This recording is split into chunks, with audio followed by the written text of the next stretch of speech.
சட்டமன்ற தேர்தல் தமிழகத்தில் நெருங்கி வரும் நிலையில் கூட்டணி முடிவுகளும் மும்முரமாக நடைபெற்று வருகிறது. இந்நிலையில் தேசிய ஜனநாயக கூட்டணியை பொறுத்தவரை தமிழ்நாட்டில் அதிமுகவை விட பாஜகவின் கையே ஓங்கி இருப்பதாக விடுதலை சிறுத்தைகள் கட்சியின் துணை பொதுச் செயலாளர் வன்னியரசு கருத்து தெரிவித்துள்ளார். இதுகுறித்து பதிவிட்ட அவர், தேர்தலுக்கான அணி சேர்க்கை தீவிரமாகிவிட்டது. பாஜகவுடன் கூட்டணி இல்லை என அறிவித்து 2024 நாடாளுமன்ற பொதுத் தேர்தலில் தனித்து போட்டியிட்ட அதிமுக தேர்தலில் படுதோல்வியை சந்தித்ததும் கடந்த ஏப்ரல் 11, 2025 தேசிய ஜனநாயக கூட்டணியில் அதிமுக பாஜக இணைந்து தமிழ்நாடு சட்டமன்ற தேர்தலை சந்திக்கும் என்ற அறிவிப்பை எடப்பாடியுடன் டெல்லியில் நடைபெற்ற செய்தியாளர் சந்திப்பில் அமித்ஷா அறிவித்தார். கூட்டணியை அதிமுக தலைவர் மரியாதைக்குரிய எடப்பாடி பழனிசாமி அறிவிக்காமல் அமித்ஷா தான் அறிவித்தார். தமிழ்நாட்டை பொறுத்தவரை அதிமுக தலைமையிலும் திமுக தலைமையிலும் தான் கூட்டணி அமையும். யார் யார் கூட்டணியில் இணைய வேண்டும் என்பதை கூட்டணிக்கு தலைமை தாங்கும் தலைவர்கள் தான் முடிவெடுப்பார்கள்.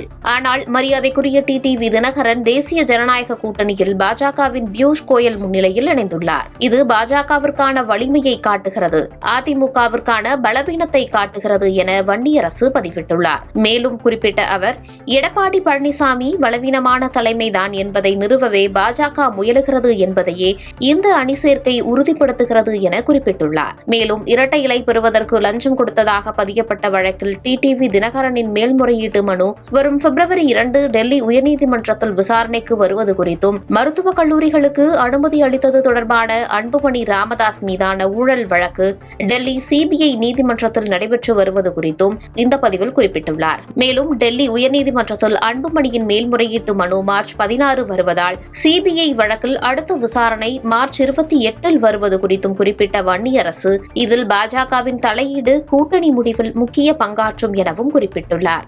ஒருபுறம் இப்படி இருக்க, பாஜக மற்றும் அதிமுகவை பொறுத்தவரை தேசிய ஜனநாயக கூட்டணியில் யார் கை தமிழகத்தில் ஓங்கி இருக்கிறது என்பது குறித்து கருத்துக்களை பத்திரிகையாளர் திரு பிரியன் அவர்கள் நம்முடன் பகிர்ந்துள்ளார். அந்த கேஸ் போன்ற விஷயங்கள்லாம்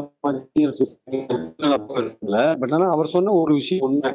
அதாவது திமுக பாஜக கூட்டணியை பொறுத்த மட்டும் பாஜகவுடைய பார்வை தான் இது வந்து என்டிஏ கூட்டணி அப்படின்ற பார்வை தான் அவங்களுக்கு இருக்கு.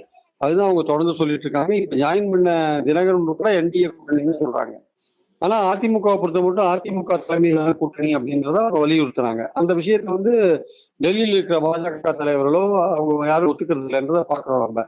அதே மாதிரி என்டிஏ கூட்டணி ஆட்சின்ற விஷயத்துக்கும் வந்து அதிமுக சொல்ற விஷயம் நாங்க தனித்தே ஆட்சி அமைப்புன்னு சொல்றாங்க. அவங்க என்டிஏ கூட்டணி ஆட்சின்னு நேற்று சேர்ந்து தினகரன் உட்பட பாமக அன்புமணி உட்பட எல்லாருமே கூட்டணி ஆட்சின்ற விஷயத்த வலியுறுத்துறத நம்ம பார்க்கிறோம். ரெண்டாவது, எங்கள் தலைமையில் நாங்க தான் கூட்டணிக்கு சேர்ற கட்சிகளை நாங்க தான் முடிவு பண்ணுவோம் அப்படின்னு சொன்னாங்க அதிமுக பொதுக்குழுல. அதெல்லாம் வந்து இன்னைக்கு பாத்தீங்கன்னா தினகரன் சேர்த்ததுல முழு பங்கு வந்து பாஜகவுக்கு தான் இருக்கு.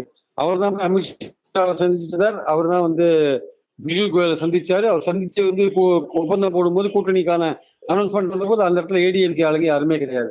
அதுக்கப்புறம் ஏடிஎம்கே கூட்டணிக்கு தலைமை தாங்கிற ஏடிஎம்கே அங்க இல்லை.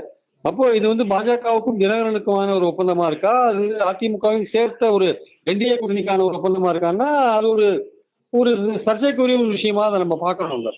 ஸோ இந்த சூழல் வந்து அதிமுகவுடைய ஹேண்ட் என்ன, கூட்டணியை பலப்படுத்துறதுல அதிமுக ஹேண்ட் என்ன? திருச்சிக்கு அமித்ஷா வந்த போதுதான் அவர் கூட்டணியை இன்னும் பலப்படுத்தாது இருக்கீங்க, ஏப்ரல் மாசம் அமைச்ச கூட்டணி இன்னும் பலப்படாமே இருக்குன்னு சொல்லிதான் அப்புறம் அவர் அன்புமணிக்கு ப்ரெஷர் கொடுத்துதான் அன்புமணி ஒரு நாள் போய் எடப்பாடியை பார்த்து கூட்டணியை ஃபைனலைஸ் பண்ணார். ஸோ அதிமுக பொறுத்த மட்டும் அவங்களுக்கு இந்த கூட்டணியை ஃபைனலைஸ் பண்றதுல ஏதோ ஒரு தயக்கம் சுணக்கம் அவங்களுக்கு இருக்கு.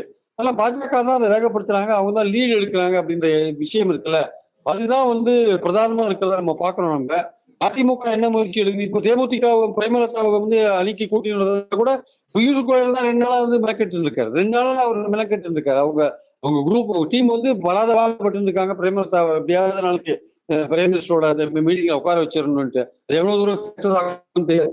ஸோ இந்த சூழல்ல வந்து பாத்தீங்கன்னா அதிமுகவுடைய சுணக்கம் அல்லது வந்து அவங்களுடைய மெத்தனம் வந்து நிச்சயமாக ஒரு கேள்விக்குறிக்கு உள்ள ஒரு விஷயமா இருக்கு. பாஜக பல இடங்கள்ல லீடு எடுக்குதுன்றதை நம்ம பார்க்கறோம் நம்ம ஆக்சுவலி.